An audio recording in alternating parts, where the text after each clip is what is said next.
welcome back to my channel. Today we're going to be doing a refill on my client. She usually gets a cat eye, a wet set cat eye, so that's what we're going to be doing on her today. And I am already washing her lashes. I do like to rinse twice just to make sure that no lash shampoo stays stuck behind, so whenever they open their eyes, nothing burns. Okay, so that is what I'm doing here. And I am using my Nessie Studio lashes to create this look.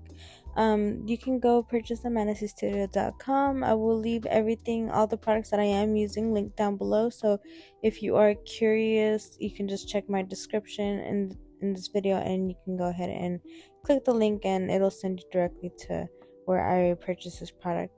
But yeah, this video I probably won't be doing as much talking, just so you guys can really see what goes on. If I do think of any pointers to give, I will go ahead and step in and talk about it.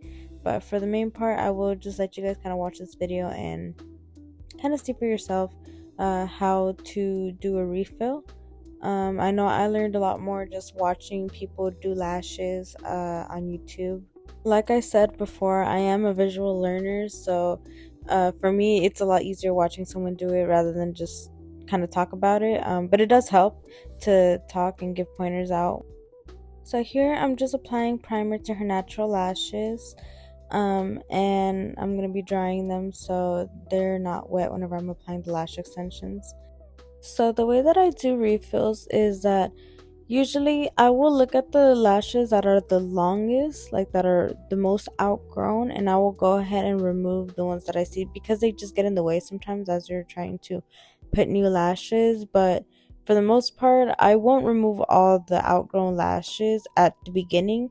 What I do is, as I'm applying lashes is when I will go in there and start removing them. I remove as I go, because it just saves so much time for me already. And it just helps me because I know what section that is still in, if that makes any sense. But yeah, as I move along, I am going to be applying lashes and removing as I need. So that is what you will see me doing here.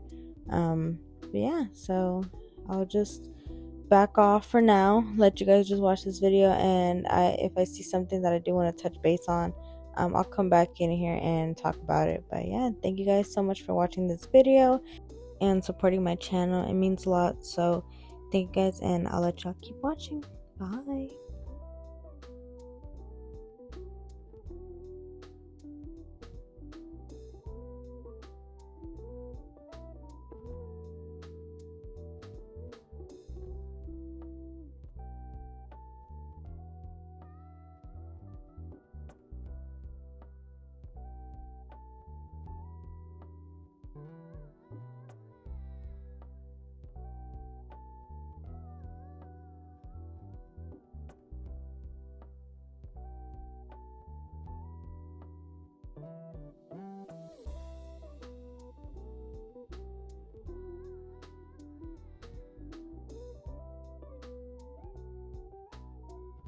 Okay, so before I get too far ahead, so in her outer corner she does have some curly lashes, so you might see some lashes kind of poking out a little differently. So what I do for curly lashes is I just try to attach it in the best way that I can. The best position to attach a curly lash is from the bottom. It usually lasts longer whenever you apply a lash extension from the bottom. From my experience, what I've seen, it helps me. And also, if you try to apply it on top, what's gonna happen is that it will curl all the way up. So just depending on, like, sometimes it's just difficult to do it from the bottom, sometimes you have to do it from the side or the right side or left side, or but you just apply the best that you can, as long as you're not, applying it to the skin or applying it too close to the lash line, or have it poking out to where whenever you brush it, it's just not going to stay there. But for the most part with curly lashes, you just kind of have to apply however you can to really get the best position for the natural lash. But yeah, that is my tip for curly lashes. It just helps a lot trying to apply from the best angle that you can. So I try to usually do it from the bottom, That has always helped me. So if you're having trouble with curly lashes, my client, she has a lot of curly lashes on her outer corners, so that's what I do. I try to apply from the bottom. But yeah, so that's a little tip for curly lashes. So yeah, I'll leave you guys with that. All right, bye.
I apologize if my big head is getting in the way of some of these clips.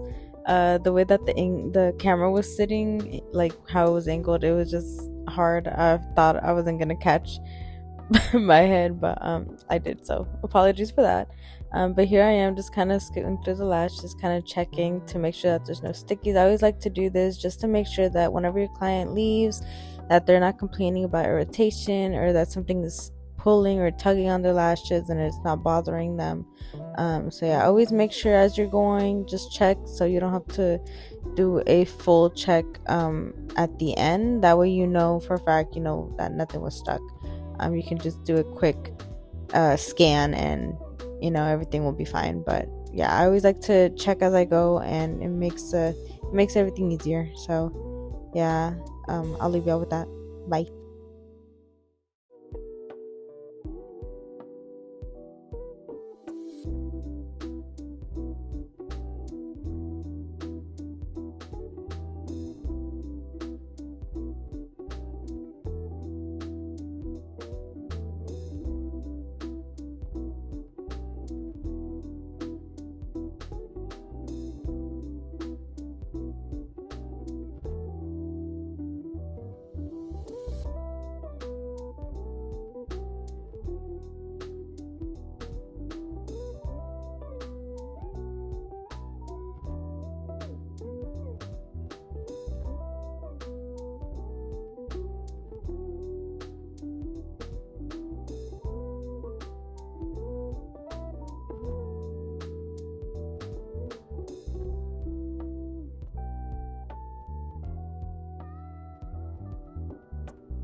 Okay, so sometimes whenever you're taking off lashes, this will happen where the lashes is really stuck onto the natural lash. And this is kind of the reason why I don't like to do the dip and just place method. I like to crystallize my lashes sometimes because it's easier to take off the extensions and you don't have to go through this where you like kind of have to take off the lashes one by one, and it makes the refill process even longer because if you put glue on there and you put a lot of glue, it's gonna be a mess. It's gonna be a mess. So I prefer to do crystallization method. But every now and then, I'll do a lash where I just kind of dip it and I place it. But yeah, so what I just do, if you get to this point where there's a bunch of lashes and they're not coming off, I start taking them off one by one. And yeah, so that kind of helps if you're kind of like confused as to why isn't this lashes coming off and they're pretty outgrown and you don't want to leave them. Just do that. Just start taking them off one by one. You'll be fine. The client will be fine. And if there is glue on there, try to take off the glue. And if you can't, absolutely just not take off the glue. It's not coming off for some reason, then just leave it. Don't apply anything else. On the next time they come in, that lash will have already grown out and fallen off on its own. And if you're not applying a lash, it's not going to be noticeable. So just leave it how it is and let it heal. So yeah, that's my little tip for lashes that are way too stuck on natural lashes.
Alrighty, y'all. We're at the end of this video. Thank you guys so much for joining me on this refill journey from start to finish. If you watched the whole video, you are a trooper, and I know you are very passionate about lash extensions and about learning. So thank you so much for watching. I love making these videos for y'all just to see the behind the scenes, see how it's really done. You know, I know there's not a lot of videos out there literally showing you the whole entire process. You know, with time I hope my videos will get better and y'all will be able to learn a lot more. But thank you guys so much for your support and for watching me and supporting my channel. It means the absolute world to me, so thank you guys so much. And this is how my client's lashes turn out. This is how her wet set looks on her. We love it, we love it. Okay guys, well, I will see y'all on the next Monday video. Hope y'all have a good one, and I'll see y'all next time. Bye.